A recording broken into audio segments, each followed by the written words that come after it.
Assalamualaikum warahmatullahi wabarakatuh. Perkenalkan, nama saya Muhammad Arif Saleh dari kampus Universitas Cokro Aminoto Palopo, semester 3, jurusan Teknik Informatika. Di sini saya akan menjelaskan sedikit tentang konsep dasar sistem informasi geografi. Pertama, saya akan membacakan sedikit pengertian sistem informasi geografi menurut para ahli.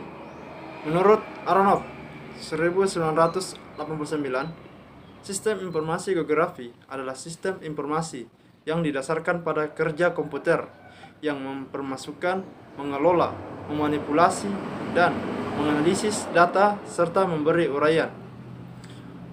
Menurut Rice 2000, sistem informasi geografi adalah sistem komputer yang digunakan untuk memasukkan, menyimpan, memeriksa, mengintegrasikan, memanipulasi, menganalisa, dan menampilkan data-data yang berhubungan dengan posisi-posisi di permukaan bumi.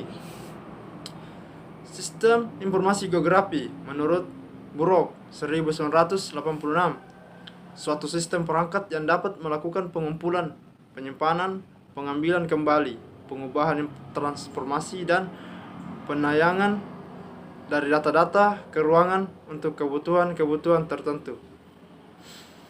Secara garis besar, berbagai definisi mengenai sistem informasi geografi pada GeoInfo adalah sama, bahwa sistem informasi menyangkut berbagai data geografis, perangkat keras, hardware, dan software pendukung, serta data hasil olahan. Hal-hal tersebut tercakup dalam komponen-komponen sistem informasi geografi. Sistem informasi geografi sebenarnya bukan hanya sekedar sistem, tapi merupakan suatu teknologi. Secara terminologi, sistem informasi geografi atau disebut juga Geographic Information System mempunyai beberapa nama. Nama lain dari sistem informasi geografi adalah sistem informasi geodasar, disebut juga dengan Geo-Based Information, dan sistem informasi sumber daya alam, disebut juga Natural Resource Information System. Sedangkan sistem informasi keuangan spasial atau Spatial Information System, dan sistem informasi lahan disebut Land Information System. Data sistem informasi geografi dapat diperoleh dari beberapa sumber sebagai berikut. Pertama, penginderaan jauh. Data yang diperoleh melalui citra penginderaan jauh berupa foto udara maupun dari citra radar dan citra satelit. 2. Citra terestris. Data terestris adalah data yang diperoleh secara langsung dari lapangan atau darat. Misalnya, data jumlah penduduk, jenis tanaman, kemiringan lereng, dan lain-lain. 3. Peta tematik atau sekunder. Peta tematik sekunder adalah data yang berasal dari peta yang sudah ada, seperti pada geologi, peta tanah, peta hidrologi, dan lain-lain. Komponen-komponen sistem informasi geografi. Komponen sistem informasi geografi memiliki saling keterkaitan satu sama lain dan terdiri dari 1. Perangkat keras komputer, terdiri dari CPU, memori, alat tambahan seperti scanner, printer. 2. Perangkat lunak komputer, terdiri atas sistem operasi, kompiler, dan program aplikasi seperti ArcView dan ArcGIS. 3. Data geografis.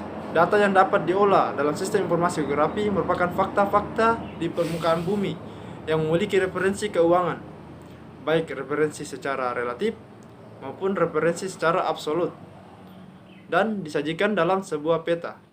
4. Sumber daya manusia. Tahapan kerja sistem informasi geografi.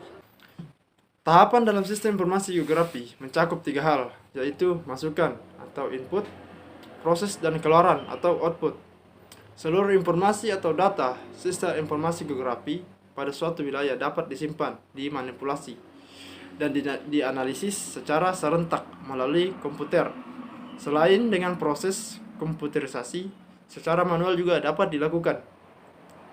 Komputerisasi tahap tetapi memakan waktu lebih lama tahapan kerja sistem informasi geografi dapat dilakukan sebagai berikut. Pertama, A. Masukan atau input. Dalam kerja sistem informasi geografi, mula-mula dibutuhkan data awal atau database, yaitu data yang dikumpulkan dalam survei, dimasukkan dalam komputer atau peta-peta yang telah ada, dilarik secara optis dan dimasukkan ke dalam komputer. Database dapat digunakan untuk pengelolaan lebih lanjut. Input atau data masukan dapat diperoleh dari penelitian lapangan, kantor pemerintah, peta, dan data citra penginderaan jauh. Secara garis besar, dapat dibedakan menjadi dua, yaitu data atribut dan data spasial. Pertama, data atribut. Kita akan menjelaskan apa itu data atribut. Data atribut adalah data yang ada pada ruangan atau lokasi. Atribut menjelaskan suatu informasi, contoh hutan, sawah, ladang, kota, dan lokasi-lokasi pertanian. Data atribut dapat berupa kualitatif, contoh kekuatan pohon, dan kuantitatif, contoh jumlah pohon. Kelebihan data atribut adalah dapat memanipulasi data dan dapat mengetahui jenis lokasi peta. Kekurangan data atribut adalah sulit membedakan gambar pada warna peta dan sulit menentukan lokasi. Kedua, data spasial atau data keruangan. Apa itu data spasial? Data spasial adalah data yang menunjukkan ruang, lokasi, tempat permukaan bumi, dan spasial disajikan dalam dua bentuk atau model, yaitu raster dan vektor. Kekurangan dari spasial adalah 1. Model objek terbatas. 2. Perubahan dalam teknologi informasi terjadi secara cepat. 3.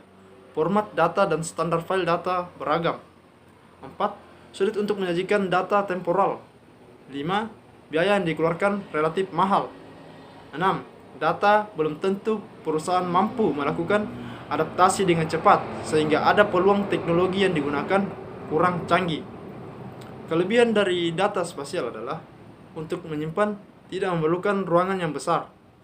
2. Akses informasi cepat dan mudah. 3. Analisis dalam data spasial dan tekstual dikerjakan lebih dari satu layar. 4. Sumber daya manusia untuk melakukan pengolahan data yang tidak terlalu banyak. Data spasial atau data keuangan bentuk raster disajikan dalam bentuk bujur sangkar atau sistem grid. Grid pada komputer disebut sel atau piksel. Setiap sel mempunyai koordinat, dan informasi koordinat titik merupakan titik perpotongan antara garis bujur dan garis lintang di permukaan bumi. Kedua, bentuk vektor disajikan dalam bentuk koordinat. Data ini terdiri dari unsur titik, garis, dan poligon. Poligon adalah serangkaian garis yang berhubungan dan kedua ujungnya bertemu sehingga menjadi bentuk tertutup. Dapat dijelaskan bahwa titik awal dan titik akhir poligon memiliki nilai koordinat yang sama atau poligon tertutup sempurna. Bagian B, tahapan kerja sistem informasi geografi. Proses dalam sistem informasi geografi dapat berfungsi untuk memanggil, memanipulasi, dan menganalisis data yang tersimpan dalam komputer. Jenis-jenis analisis sebagai berikut. 1. Analisis lebar. Analisis yang mengelola dalam komputer kemudian menghasilkan daerah tepian sungai yang lebar. 2. Analisis penjumlahan aritmatika. Analisis yang mengelola dalam komputer kemudian menghasilkan jumlah analisis penjumlahan analisis yang dapat dipakai untuk berklasifikasi yang akan menghasilkan klasifikasi yang baru. 3. Analisis garis bidang. Analisis pengolahan yang dapat dipakai untuk menentukan region atau wilayah dalam radius tertentu. Contoh, untuk menentukan daerah rawan gempa, rawan banjir, dan rawan penyakit. C atau pengeluaran tahapan kerja sistem informasi geografi. Data yang sudah dianalisis oleh sistem informasi geografi akan memberikan informasi pada pengguna data sehingga dapat dipakai dasar dalam pengambilan keputusan. Keluaran sistem informasi geografi dapat berupa peta, cetakan, hard copy, rekaman soft copy, dan tayangan display. Sistem informasi geografi juga setiap orang dapat membuat peta, kemudian mengubah atau memodifikasinya dengan cepat, kapan saja. Di samping itu, pengguna sistem informasi geografi juga dapat memproses ulang pembuatan peta dengan tingkat ketelitian tinggi kapan saja. Sebagai contoh, dalam pembuatan peta Amerika Selatan berdasarkan berbagai informasi atau tema yang tersedia. Ya, itulah tadi sedikit penjelasan saya mengenai konsep dasar sistem informasi geografi. Semoga dipahami dan bermanfaat. Saya akhiri dengan ucapan wabillahi taufiq wal hidayah. Wassalamualaikum warahmatullahi wabarakatuh.